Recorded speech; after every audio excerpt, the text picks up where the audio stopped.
झा और आप देख रहे हैं आज तक। अब वक्त हो गया है खबरें बेहद रफ्तार से देखने का, तो देखिए खबरें सुपरफास्ट।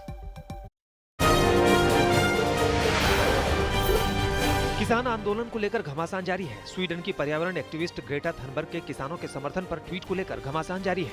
ग्रेटा के खिलाफ एफआईआर दर्ज होने की खबरों पर दिल्ली पुलिस की सफाई आई है। दिल्ली पुलिस के मुताबिक ये केस केवल टूल किट बनाने वालों के खिलाफ दर्ज किया गया है और ये अभी जांच का विषय है। जवाब में ग्रेटा का कहना था कि वो किसी भी तरह की धमकी से डरने वाली नहीं है। रिहाना, मियां खलीफा और ग्रेटा के किसान आंदोलन पर ट्वीट के बाद भारतीय सेलिब्रिटीज की ओर से ताबड़तोड़ ट्वीट किए जा रहे हैं, जिसमें विदेशियों को इस मामले में ना कूदने की सलाह दी गई है। सचिन तेंदुलकर, विराट कोहली से लेकर अक्षय कुमार तक ने ट्वीट कर जवाब दिया है। वहीं विराट कोहली ने प्रेस कॉन्फ्रेंस में बताया कि टीम इंडिया में भी किसान आंदोलन को लेकर चर्चा हुई। आज संसद में एक बार फिर किसान आंदोलन को लेकर घमासान के आसार हैं। कल राज्यसभा और लोकसभा में संसद की कार्यवाही के दौरान विपक्ष ने जमकर हंगामा काटा, जिसकी वजह से दोनों सदनों की कार्यवाही को रोकना पड़ा। विपक्ष जहां कानून वापसी पर अड़ा हुआ है, वहीं सरकार की ओर से कृषि कानून के फायदे बताने की कोशिश की गई। वो सड़िया, वो कील, वो खाई। सर, मैं सरहद पे कभी गया नहीं हूँ, लेकिन जो तस्वीरें सरहद की देखी हैं, वो भी ऐसी नहीं देखी है। किससे लड़ रहे हैं आप? ये 3 कृषि कानून हम लेके आए हैं ताकि कृषि के क्षेत्र में नया विकास हो, नई प्रगति हो, किसान का आय दुगना हो,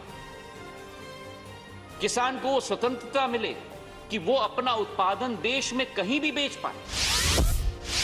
26 जनवरी को दिल्ली में हुई हिंसा को लेकर पुलिस का एक्शन जारी है। पुलिस सोशल मीडिया को मॉनिटर कर रही है।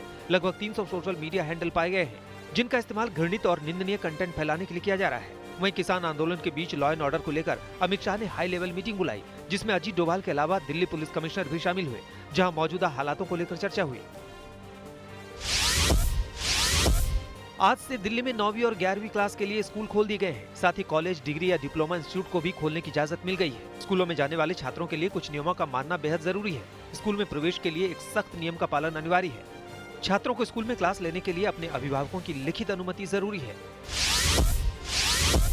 भारत और इंग्लैंड के बीच आज से 4 टेस्ट मैचों की सीरीज का आगाज हो रहा है। चेन्नई के चेपक स्टेडियम में सुबह 9:30 बजे से मैच शुरू होने वाला है। 10 महीने 26 दिन के बाद भारत में कोई इंटरनेशनल क्रिकेट मैच खेला जाएगा। ये पिछले 28 साल में देश में 2 इंटरनेशनल मैचों के बीच सबसे लंबा गैप होगा। इस ग्राउंड पर इंग्लैंड की टीम भारत को 35 साल से हरा नहीं सकी है। इंग्लिश टीम ने आखिरी बार चेपक में 1985 में जीत हासिल की थी। इसके बाद भारत ने इंग्लैंड के खिलाफ इस मैदान पर लगातार 3 टेस्ट जीते हैं।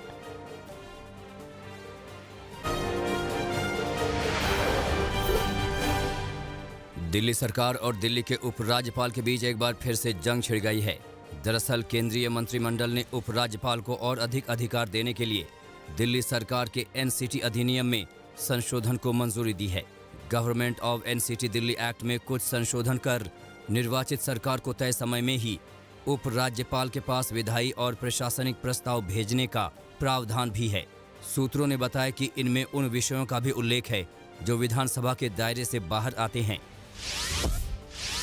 एनसीटी अधिनियम में संशोधन को मंजूरी मिलने के बाद दिल्ली के उप मुख्यमंत्री मनीष सिसोदिया ने नाराजगी जताई है। मनीष सिसोदिया ने कहा कि दिल्ली में चुनी हुई सरकार के अधिकार छीनकर एलजी को देने का काम किया गया है।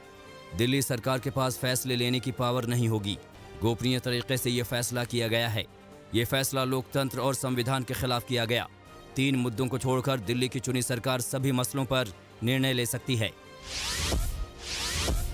दिल्ली के सीएम अरविंद केजरीवाल ने दिल्ली वालों को इलेक्ट्रिक वाहनों के इस्तेमाल को बढ़ावा देने के लिए स्विच दिल्ली अभियान लॉन्च किया। इसके लिए पूरी दिल्ली में 100 चार्जिंग स्टेशन बनाने के लिए टेंडर दिए जा रहे हैं। अब तक 6000 इलेक्ट्रिक वाहन खरीदे जा चुके हैं। इनमें से कई लोगों को सब्सिडी भी मिल चुकी है। मुंबई में कांग्रेस के वरिष्ठ नेता नाना पटोले ने विधानसभा अध्यक्ष पद से इस्तीफा दे दिया। विधानसभा के कर्मचारियों के साथ एक मीटिंग के बाद नाना पटोले ने उपाध्यक्ष नरहरि जिरवाल को अपना इस्तीफा सौंपा।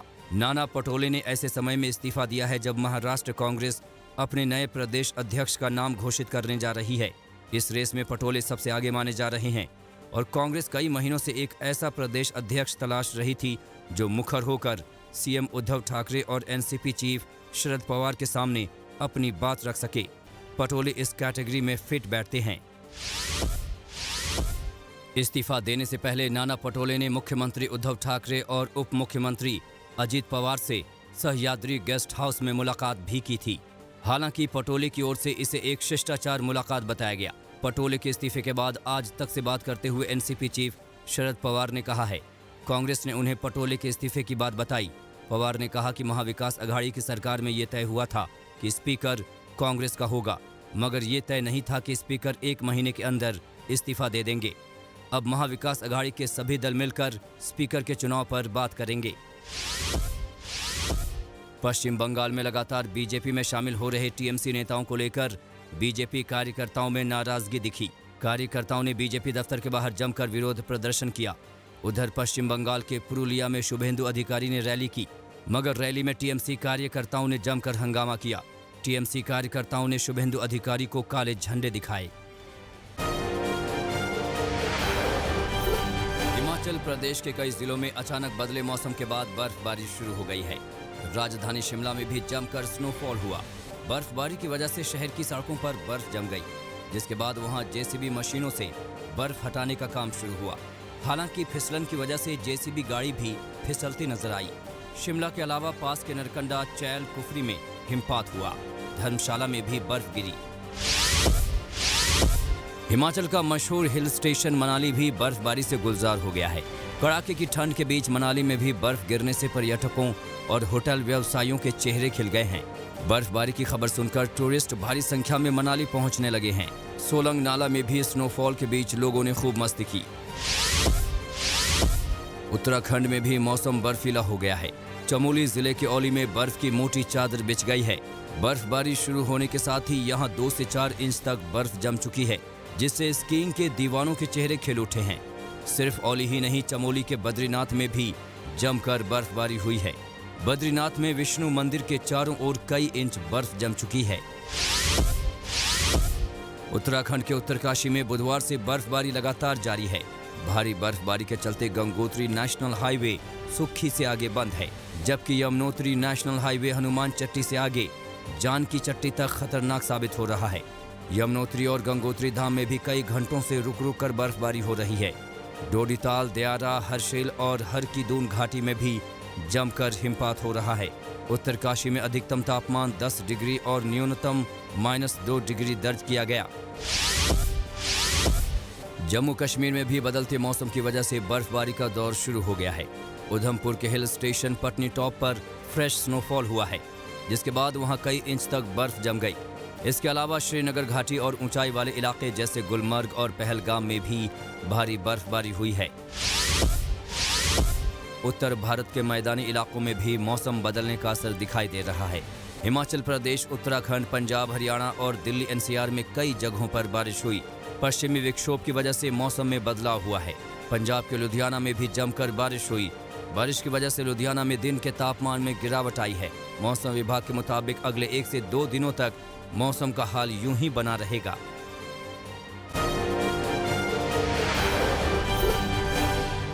यूपी के आजमगढ़ में एक नाबालिग से दुष्कर्म करने वाले आरोपी को गिरफ्तार कर लिया गया है। कोतवाली इलाके में जबरदस्ती घर में घुसकर आरोपी ने लड़की का बलात्कार किया था।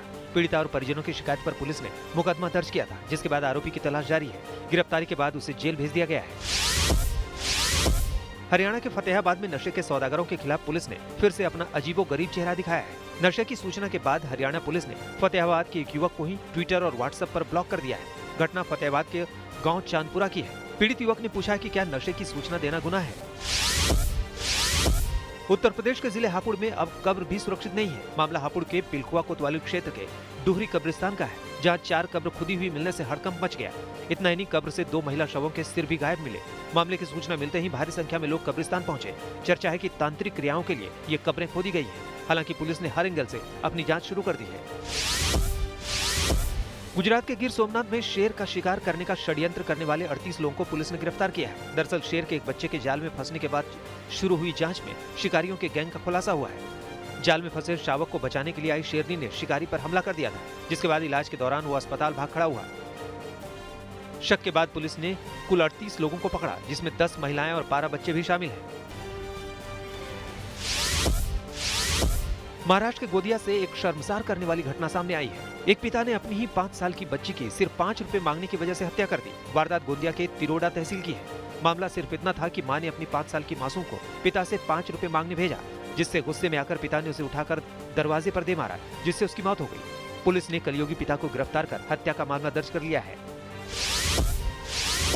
यूपी के हापुड़ से भी इंसानियत को शर्मसार करने वाली वारदात से हड़कंप मचा हुआ है। पूरा मामला हापुड़ के कोतवाली क्षेत्र इलाके का है, जहां एक मकान मालिक होमगार्ड के बेटे पर उसके घर में अपने परिवार के साथ किराए पर रहने वाली 13 साल की लड़की से दुष्कर्म का आरोप है। इतना ही नहीं, आरोपी युवक पर जबरन किशोरी का गर्भपात कराने का भी आरोप है। पुलिस ने केस दर्ज करते हुए आरोपी को गिरफ्तार कर लिया है, जिसके बाद उससे पूछताछ शुरू हो गई है।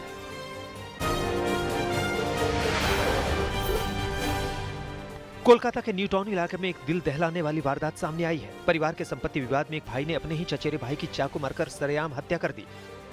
जिसकी हत्या हुई उसका नाम साधन घोष है और जिसने चाकू मारा उसका नाम मंगल घोष है। संपत्ति विवाद में अपने ही चचेरे भाई की हत्या के बाद आरोपी मंगल घोष ने इको पार्क पुलिस स्टेशन में आत्मसमर्पण भी कर दिया। पश्चिम बंगाल के नॉर्थ 24 परगना जिले में एक चलती ट्रक में आग लगने से हड़कंप मच गया। जिले के गायघाटा पुलिस थाना इलाके में यह हादसा हुआ जब ट्रक ने आग पकड़ ली। सबसे पहले ट्रक के अगले हिस्से में आग लगी, जो कुछ ही देर में ट्रक के पीछे रखी गई रुई के बंडल तक जा पहुंची। देखते ही देखते रुई के बंडल से लपटें निकलने लगी। आग पर काबू पाने के लिए दमकल की 2 गाड़ियों को लगाया गया और करीब 1 घंटे के बाद आग पर काबू पाया जा सका। कानपुर में एक विदेशी ऑनलाइन कंपनी से फ्रॉड करने वाले 5 शातिर अपराधियों को लाखों के माल के साथ गिरफ्तार किया गया है। ये सभी ग्राहकों के साथ सामान की डिलीवरी में हेराफेरी करते थे। मामला कानपुर के गोविंदपुर नगर थाना इलाके का है, जहां ये शातिर अपराधी ऑनलाइन कंपनी के असली माल के बदले ग्राहकों को नकली माल देते थे। मुखबिर की सूचना के बाद पुलिस ने दबिश दी और गैंग के 5 ठगों को धर दबोचा। इस गोरख धंधे में ऑनलाइन कंपनी के सेल्स सपोर्ट अधिकारी की भी मिलीभगत थी। बिहार के छपरा में सड़क हादसे में एक युवक की मौत हो गई। हादसा छपरा मुजफ्फरपुर के बीच नेशनल हाईवे 722 पर हुआ, जब एक अनियंत्रित कार ने बाइक पर सवार 2 युवकों को टक्कर मार दी। हादसे में घायल एक छात्र की अस्पताल में मौत हो गई, जबकि दूसरे छात्र को सिर में गंभीर चोट लगी है। दोनों परीक्षा देने छपरा के राजपूत इंटर कॉलेज जा रहे थे।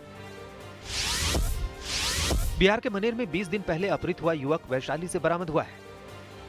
दरअसल 15 जनवरी को रजनीश विश्वकर्मा के परिवार ने उसके अगवा होने का केस थाने में दर्ज कराया था, जिसके बाद पुलिस ने अपनी छानबीन शुरू की थी। लेकिन 20 दिन के बाद युवक अचानक वैशाली में सामने आया। पीड़ित परिवार ने रजनीश के पहले मालिक और उसके भाई पर केस दर्ज कराया था, जिनसे पूछताछ चल रही है।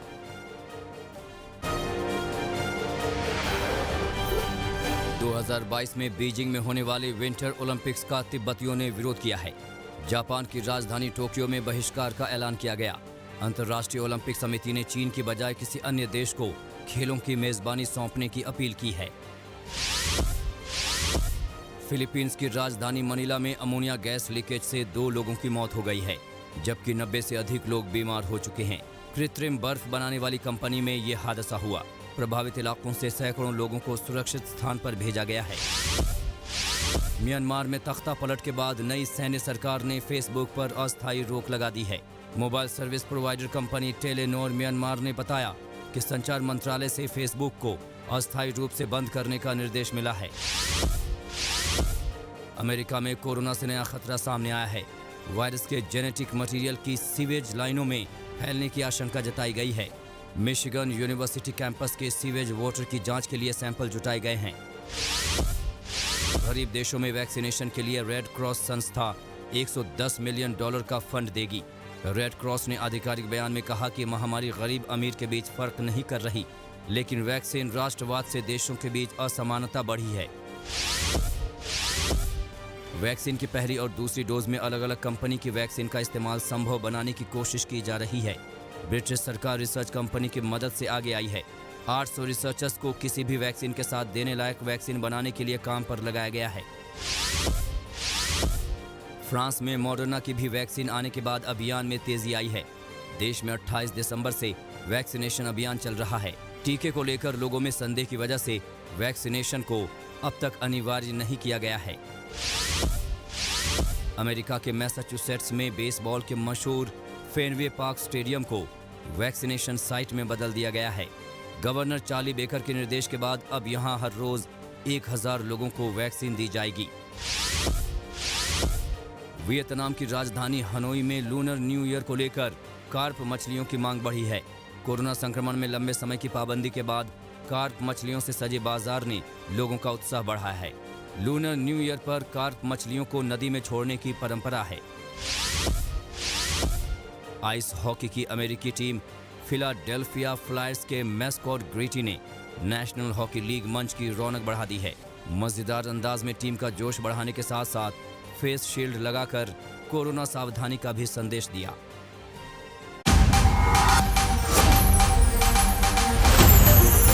नमस्कार, मैं हूं अंजना ओम कश्यप। हमें उम्मीद है ये वीडियो आपको पसंद आया होगा।